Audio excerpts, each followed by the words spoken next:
Hello दोस्तों, कैसे हो आप सभी। चलिए शुरू करते हैं। प्लीज़ दोस्तों, इस कहानी को ज़्यादा से ज़्यादा शेयर करें, कमेंट करें और लाइक करें और मेरे यूट्यूब चैनल को सब्सक्राइब जरूर करें। Lots of love. वेदांश शरारत से हाँ में सर हिला देता है। वैष्णवी उसके शर्ट के बटन को धीरे धीरे खोलते हुए बोली, लेकिन पहले तो तुम मुझसे दूर भागा करते थे।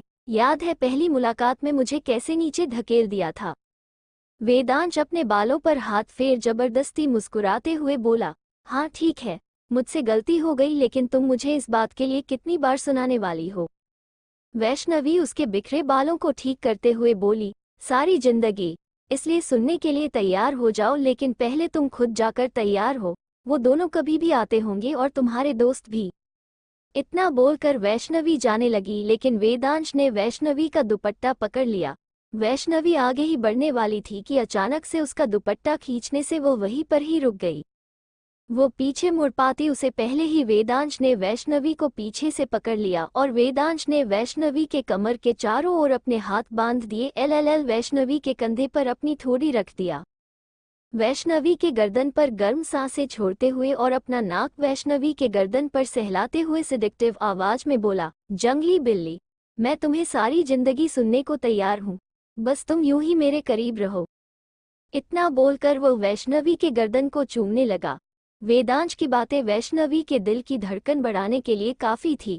वैष्णवी की उसके दुपट्टे पर मुठिया कस गई थी। इस बार वैष्णवी ने वेदांश को खुद के करीब आने से नहीं रोका। वेदांश ने वैष्णवी के कानों को चूमने लगा और उसे जीभ से सहलाने लगा। वैष्णवी के गाल और कान शर्म से लाल हो गए थे। वेदांश ने वैष्णवी के सूट की डोरी खोल दिया और कंधे से उसके सूट को नीचे कर दिया और उसके गर्दन से उसका दुपट्टा भी हटा दिया। वेदांश उसके कंधे को चूमने लगा और हल्का सा बाइट किया, जिससे वैष्णवी की आह निकल गई। वेदांश ने वैष्णवी को अपनी ओर घुमाया। वैष्णवी ने शर्म से अपनी पलकें झुका ली। वैष्णवी की यूं शर्माते चेहरे को देख वेदांश को वैष्णवी पर और भी प्यार आ रहा था।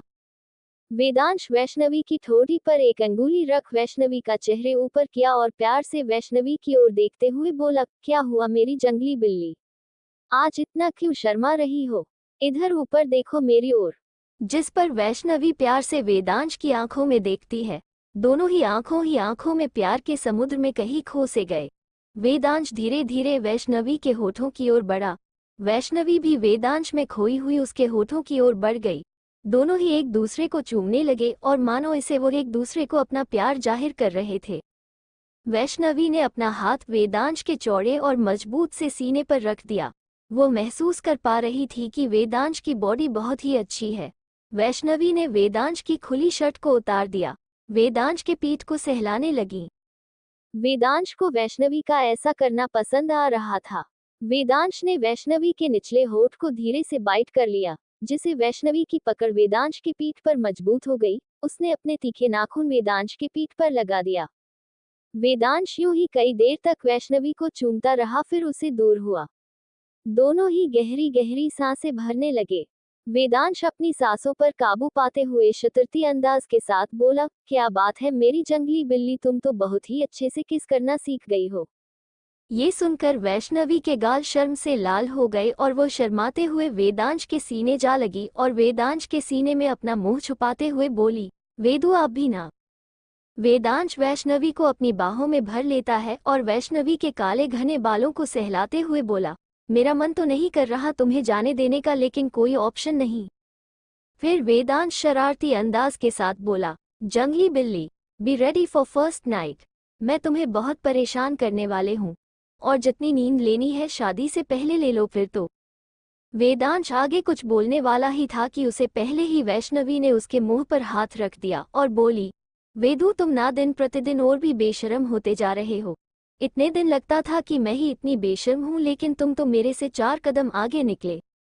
वेदांश वैष्णवी को कमरे से अपनी ओर खींचते हुए और उसके गाल पर बाइट करते हुए बोला, जब दिल की धड़कन बढ़ाने वाली सामने हो तो कोई कैसे अपने दिल पर काबू रख सके।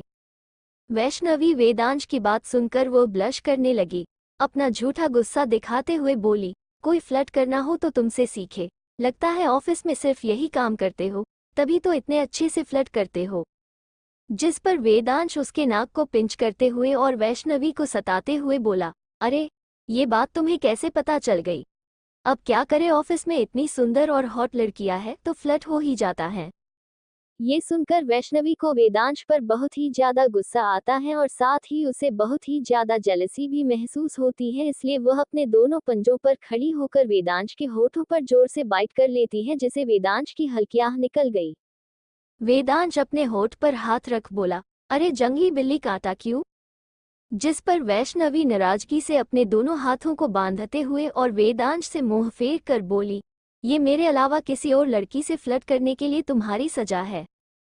वैष्णवी को यूं जलस होते देख वेदांश के चेहरे पर मुस्कुराहट आ गई। उसने वैष्णवी को मनाते हुए उसके कंधे पर हाथ रखा, लेकिन वैष्णवी वेदांश के कंधे से अपना हाथ हटाते हुए 2 कदम आगे हो गई। वैष्णवी को यूं गुस्सा करते देख उसके चेहरे पर मुस्कान आ गई। वेदांश आगे बढ़ा और पीछे से वैष्णवी को अपने बाहों में भरते हुए बोला, मेरी जंगली बिल्ली, मैं तो सिर्फ मजाक कर रहा था। मैंने आज तक तुम्हारे अलावा किसी भी लड़की से फ्लर्ट नहीं किया।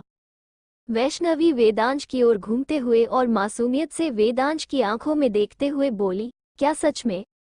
जिस पर वेदांश उसके दोनों गालों पर किस करते हुए प्यार से बोला, हाँ मेरी जान, मैं अपनी इतनी सुंदर मंगेतर को छोड़कर भला क्यों किसी के साथ फ्लर्ट करूं? वैसे भी अब जो भी हो तुम ही हो। वैष्णवी वेदांश के सीने जा लगी, लेकिन उसके आंखों में आंसू थे। वो मन में खुद से बात करते हुए बोली, वेदु, जब तुम्हें मेरी असली पहचान पता चलेगी, क्या तब भी तुम मुझसे इतने ही प्यार से बात करोगे और यूं ही मेरे साथ रहोगे? लेकिन उसके पास इन सवालों का कोई भी जवाब नहीं था। तभी वैष्णवी के एक आंसू की बूंद वेदांश के सीने पर जा गिरी, जिसे महसूस कर वेदांश वैष्णवी से दूर होते हुए उसके चेहरे की ओर देखा और उसके चेहरे पर आंसू देख वेदांश के चेहरे पर परेशानी झलकने लगी। वो वैष्णवी के चेहरे से आंसू साफ करते हुए और प्यार से उसके चेहरे को अपने हाथों में थामते हुए चिंता भरी आवाज में बोला, क्या हुआ मेरी जंगली बिल्ली, तुम रो क्यों रही हो? अगर तुम्हें मेरी बातों का बुरा लगा है तो उसके लिए सॉरी। प्लीज मुझे माफ कर दो, मेरा तुम्हें रुलाने का कोई भी इरादा नहीं था। वैष्णवी वेदांश की बात पर ना में सर हिलाते हुए बोली, नहीं वेदु, तुम्हारी बात का मुझे कोई भी बुरा नहीं लगा। वेदांश वैष्णवी से सवाल करते हुए बोला, तो बच्चा रो क्यों रही हो? वैष्णवी जवाब देते हुए बोली, वो इसलिए क्योंकि तुम्हारी बात मेरे दिल को छू गई। वेदांश प्यार से वैष्णवी के माथे को चूमते हुए बोला, बच्चा, इसमें इमोशनल होने की क्या बात है? अब तो मैं तुम्हारा हूं और तुम मेरी। जिस पर वैष्णवी ने आंसू भरे आंखों से सर को हाँ में हिला दिया। वेदांश वैष्णवी का ध्यान हटाने के लिए शरारती अंदाज में बोला, वैसे तुम चाहो तो मैं तुम्हें तैयार कर सकता हूँ। जिस पर वैष्णवी वेदांश के सीने पर मारते हुए बोली, वेदु, तुम ना सुधर जाओ, मैं खुद ही तैयार हो जाऊंगी। इतना बोलकर वैष्णवी मुड़कर जाने लगी, लेकिन आज तो जैसे वेदांश वैष्णवी को जाने देने के मूड में नहीं था। उसने वैष्णवी की कलाई पकड़ी और उसे अपनी ओर खींच लिया, जिसे वैष्णवी वेदांश के सीने जा लगी। उसके साथ वेदांश के सीने पर थे। वो वेदांश को नाराजगी दिखाते हुए बोली, वेदु, क्या कर रहे हो? जाने दो मुझे, हमारे दोस्त आते ही होंगे। मुझे तैयार होना है और तुम्हें भी तो होना है।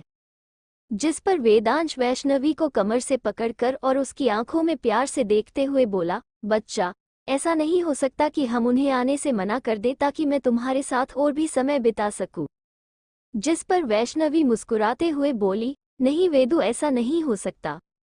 प्लीज दोस्तों, इस कहानी को ज़्यादा से ज़्यादा शेयर करें, कमेंट करें और लाइक करें और मेरे YouTube चैनल को सब्सक्राइब जरूर करें। Lots of love. इतना बोलकर वैष्णवी मुड़कर जाने लगी, लेकिन आज तो जैसे वेदांश वैष्णवी को जाने देने के मूड में नहीं था। उसने वैष्णवी की कलाई पकड़ी और उसे अपनी ओर खींच लिया, जिसे वैष्णवी वेदांश के सीने जा लगी। उसके साथ वेदांश के सीने पर थे। वो वेदांश को नाराजगी दिखाते हुए बोली, वेदु, क्या कर रहे हो? जाने दो मुझे, हमारे दोस्त आते ही होंगे। मुझे तैयार होना है और तुम्हें भी तो होना है। जिस पर वेदांश वैष्णवी को कमर से पकड़कर और उसकी आंखों में प्यार से देखते हुए बोला, बच्चा, ऐसा नहीं हो सकता कि हम उन्हें आने से मना कर दे ताकि मैं तुम्हारे साथ और भी समय बिता सकूं। जिस पर वैष्णवी मुस्कुराते हुए बोली, नहीं वेदु, ऐसा नहीं हो सकता। LLL, वो रास्ते में ही है, आते ही होंगे कभी भी। जिस पर वेदांश निराशा से जवाब देते हुए बोला, अच्छा ठीक है, पर तुम आज मेरे पसंद की ही ड्रेस पहनोई। ये सुनकर वैष्णवी प्यार से वेदांश के होठों पर किस करते हुए बोली, अच्छा ठीक है, मैं आज तुम्हारी पसंद की ही ड्रेस पहनूंगी। ये सुनकर वेदांश खुश हो गया और वैष्णवी को अपनी गोद में उठाते हुए बोला, चलो फिर। वैष्णवी ने अपने दोनों हाथ वेदांश के गले में डाल दिए और सवाल भरी आंखों से वेदांश को देखते हुए बोली, पर हम कहाँ जा रहे हैं वेदू? जिस पर वेदांश वैष्णवी के गाल को खींचते हुए बोला, बच्चे तुम्हारे कपड़े तो तुम्हारे कमरे में है ना, इसलिए हम वहीं जा रहे हैं। वैष्णवी वेदांश को बाहर जाने से मना करते हुए बोली, पर वेदू तुम अपना शर्ट तो पहन लो, अगर किसी काम कर रहे नौकर ने देख लिया तो क्या सोचेंगे हमारे बारे में? जिस पर वेदांश मुस्कुराते हुए बोला, तुम तो मेरे होने वाली पत्नी हो, फिर कोई भी कुछ भी सोचे उसे क्या? वेदांश वैष्णवी को उसके रूम में लेकर जाता है और उसे नीचे उतार देता है। वेदांश वैष्णवी के रूम को अच्छे से देखता है जो कि ब्लैक और ग्रे कलर से हो रखा था। वेदांश वैष्णवी को देखते हुए प्यार से बोला, तुम्हारा रूम बहुत ही सुंदर है, बिल्कुल तुम्हारी तरह। वैष्णवी ये सुनकर थोड़ा शर्मा सी गई थी। वेदांश उसे प्यार से बोला, चलो तुम शॉवर लेकर आओ, मैं तब तक तुम्हारे लिए ड्रेस सिलेक्ट कर देता हूँ। वैष्णवी ये सुनकर वहां से शॉवर लेने के लिए चली गई। वेदांश वैष्णवी के वार्डरोब की ओर गया, वहां रखी ड्रेस को देखने लगा, तभी उसे वहां टंगी हुई क्रीम रंग की साड़ी दिखाई दी, तो उसने वैष्णवी के लिए वो साड़ी ले ली। वेदांश बेडरूम में चला आया, तब तक वैष्णवी भी शॉवर लेकर आ गई थी। उसकी नज़र बेड पर पड़ी जहां पर क्रीम रंग की साड़ी रखी हुई थी और पास ही वेदांश बैठा हुआ था। वैष्णवी अभी अभी शॉवर लेकर आ जाने के वजह से उसके चेहरे पर अब भी पानी की कुछ बूंदें थी जो कि उसे और भी सुंदर और अट्रैक्टिव बना रही थी। वेदांश तो वैष्णवी को देखता ही रह गया। वो अपनी जगह पर खड़ा हुआ और धीरे धीरे कदमों से वैष्णवी की ओर बढ़ गया। वेदांश को अपने करीब आते देख वैष्णवी के दिल की धड़कनें बढ़ने लगी। वैष्णवी धीरे धीरे अपने कदम पीछे की ओर बढ़ाने लगी। वेदांश के चेहरे पर एक शैतानी सी मुस्कान खिल उठी। वैष्णवी जाकर दीवार से लग गई और अब पीछे जाने की कोई भी जगह नहीं थी। वेदांश मुस्कुराते हुए वैष्णवी को देखते हुए शरारती अंदाज में बोला, अब मुझसे बचकर तुम कहाँ जाओगी मेरी जंगली बिल्ली? इतना बोलकर वह वैष्णवी के एकदम करीब आ गया और उसका चेहरा अपने हाथों में भरते हुए उसे किस करने लगा। वैष्णवी भी वेदांश का पूरा साथ दे रही थी। थोड़ी देर बाद यूं ही किस करने के बाद वेदांश ने वैष्णवी को छोड़ दिया। दोनों ही गहरी गहरी सांसें भरने लगे थे। वैष्णवी अपनी सांसों को काबू करके बोली, वेदू अब तुम यहाँ से जाओ, अगर तुम थोड़ी देर और रुके तो आगे पता नहीं क्या क्या हो सकता है। इतना बोलकर वैष्णवी वेदांश को बाहर की ओर धकेल रही थी। वेदांश भी वैष्णवी को और परेशान नहीं करना चाहता था, इसलिए वो चुपचाप वहां से निकल गया। वेदांश के जाते ही वैष्णवी ने चैन की सांस ली। वैष्णवी और वेदांश दोनों ही मैचिंग कपड़े पहने हुए लिविंग रूम में पास बैठे हुए अपने दोस्तों का इंतजार कर रहे थे। वेदांश वैष्णवी की ओर देखते हुए बोला, बच्चा, अभी तक तुम्हारे दोस्त नहीं आए? वेदांश का इतना बोलना ही हुआ कि वहां पर राजेंद्र की एंट्री हुई, जो कि मुस्कुराते हुए बोला, बनी मेरी जान मैं आ गया।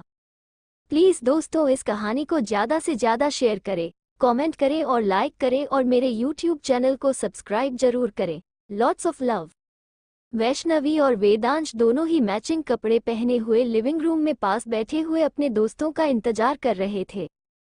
वेदांश वैष्णवी की ओर देखते हुए बोला, बच्चा, अभी तक तुम्हारे दोस्त नहीं आए?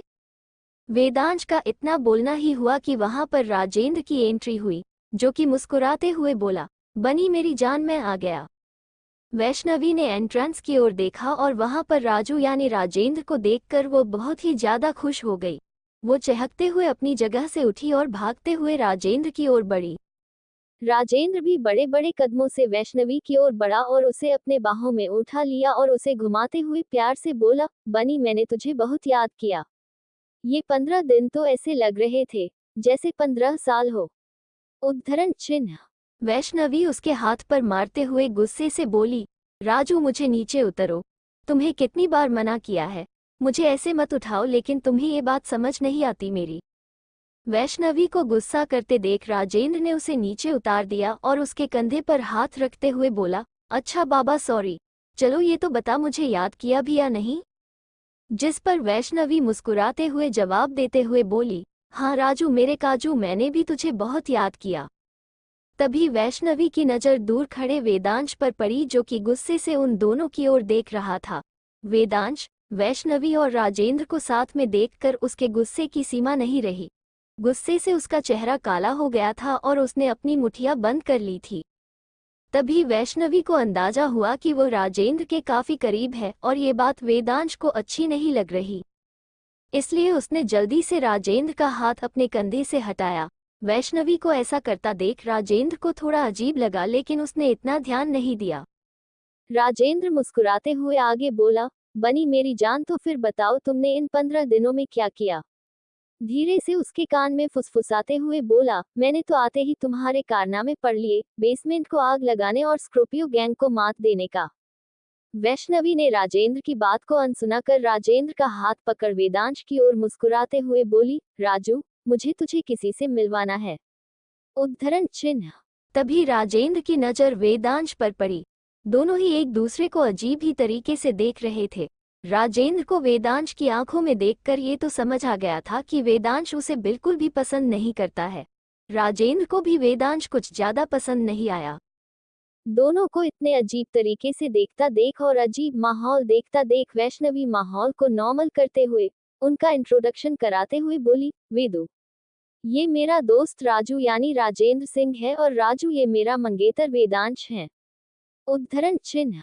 राजेंद्र की आंखें खुली की खुली रह गई जब उसने वैष्णवी के मुंह से वेदांश के लिए मंगेतर शब्द को सुना।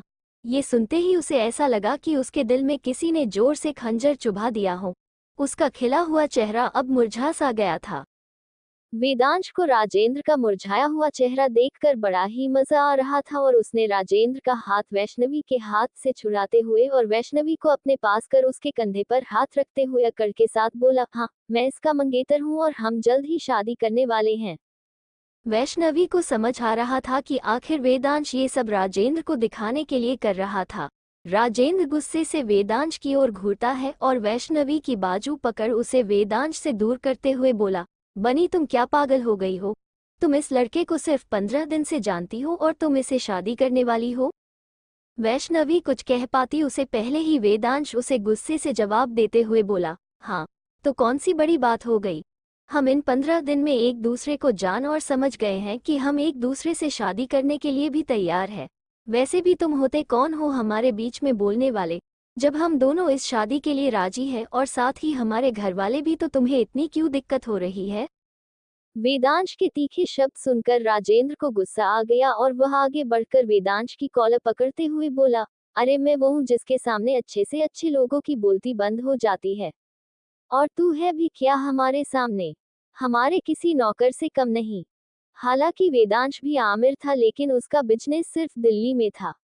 वैष्णवी और राजेंद्र देश के टॉप 2 बिजनेस में से आते थे। वैसे देखा जाए तो वैष्णवी और राजेंद्र के सामने वेदांश कुछ नहीं था। जहां वैष्णवी और राजेंद्र का महीने का टर्नओवर 300 करोड़ था, वहां वेदांश का साल का टर्नओवर 300 करोड़ था। ऐसा कहा जा सकता था वह वैष्णवी और राजेंद्र के सामने गरीब ही था, यानी समुद्र के सामने सिर्फ एक गिलास पानी जैसा था। वेदांश को राजेंद्र की बातें बहुत बुरी लगी थी। वैष्णवी को भी राजेंद्र की बातें सुनकर बहुत ही तेज गुस्सा आ गया और वह राजेंद्र के हाथ से वेदांश की कॉलर छुड़वाते हुए राजेंद्र के गाल पर जोर से थप्पड़ मारते हुए बोली, राजू ये मेरा होने वाला पति है, तुम इसे तमीज में रहकर बात करो वरना तुम यहाँ से अभी जा सकता हो। वेदांश को राजेंद्र की बातों का बुरा लगा था, लेकिन वैष्णवी को खुद के लिए बोलता देख उसे साथ ही अच्छा भी लग रहा था। वह खुद में बुदबुदाते हुए बोला, चलो जंगली बिल्ली ने मेरी साइड तो ली, वरना मुझे तो लग रहा था कि वह अपने दोस्त का साथ देती और मेरा मजाक बनाती। राजेंद्र वैष्णवी के यूं थप्पड़ मार देने से शौक तो था ही, उसे इस बात का भी ज्यादा शौक लगा कि वैष्णवी उस सो कॉल्ड वेदांश का भी साथ दे रही थी और उसे अपना होने वाला पति भी कह रही थी। राजेंद्र निराशा से वैष्णवी की ओर देखते हुए बोला, बनी तुमने सिर्फ इस लड़के के वजह से मुझे थप्पड़ मारा। ये इन कुछ दिनों में तुम्हारे लिए इतना मायने रखने लगा है कि उसके लिए तुमने मुझे अपने राजू को थप्पड़ मारा। मैंने क्या ही गलत बोला इसमें? क्या ये हमारा मुकाबला करने लायक भी है? हम इसके जैसी 36 कंपनी ऐसे ही खरीद सकते हैं। वेदांश को राजेंद्र की बातें तीर की तरह चुभ रही थी और चेहरा निराशा से घिर गया था। वह मन में उदासी के साथ खुद से बोला, हाँ ये राजेंद्र आखिर कह तो सही ही रहा है। आखिर इनकी कंपनी के आगे तो मेरी कंपनी कुछ भी नहीं है। इनके सामने अमीर होते हुए भी मैं किसी गरीब से कम नहीं हूँ। वैष्णवी गुस्से से राजेंद्र की ओर देखते हुए बोली, हाँ राजू, और मैं क्या करूँ? तुम मेरे ही सामने मेरे मंगेतर के बारे में कुछ भी बोले जा रहे हो। मैं क्या सिर्फ यहाँ खड़ी होकर तमाशा देखती? वेदांश मेरे लिए बहुत ही मायने रखता है। इसकी जगह मेरी जिंदगी में कोई भी नहीं ले सकता है। रही बात पैसों की, तो राजू मैं तुम्हें बता देती हूँ, कुछ रिश्ते पैसों से भी बढ़कर होते हैं और वेदांश भी मेरे लिए सबसे बढ़कर है। वेदांश ने जब वैष्णवी की आखिरी लाइन सुनी तो उसके दिल में वैष्णवी के लिए जगह और भी खास हो गई थी। उसका तो मन कर रहा था कि वो अभी वैष्णवी को अपनी बाहों में भर ले और उसे ढेर सारा प्यार करे, लेकिन फिलहाल वो ऐसा नहीं कर सकता था क्योंकि राजेंद्र वही मौजूद था। तभी राजेंद्र को वेदांश नाम से कुछ याद आता है और वो वैष्णवी की ओर देखते हुए बोला, ये तो वो। राजेंद्र इतना ही बोल पाया था कि उसे पहले ही वैष्णवी ने उसका हाथ पकड़ा और उसे जबरदस्ती अपने साथ ले जाते हुए वेदांश से बोली, वेदु, मुझे इसे जरूरी बात करनी है, हम अभी आए, तुम यहीं पर इंतजार करो। राजेंद्र वैष्णवी के यूं खींचने भर से बोलते बोलते चुप हो गया और वैष्णवी की ओर शक भरी निगाहों से देखने लगा। वेदांश के चेहरा गुस्से से लाल हो गया और वह बोला, आखिर वैष्णवी को ऐसी क्या बात करनी थी कि जो वह उस राजेंद्र को ऐसे घसीटते हुए लेकर गई? ऐसी क्या बात है जो मेरे सामने नहीं हो सकती थी? क्या इन दोनों के बीच कुछ चल रहा है क्या? कंटिन्यू। क्या होगा आगे इस कहानी में जानने के लिए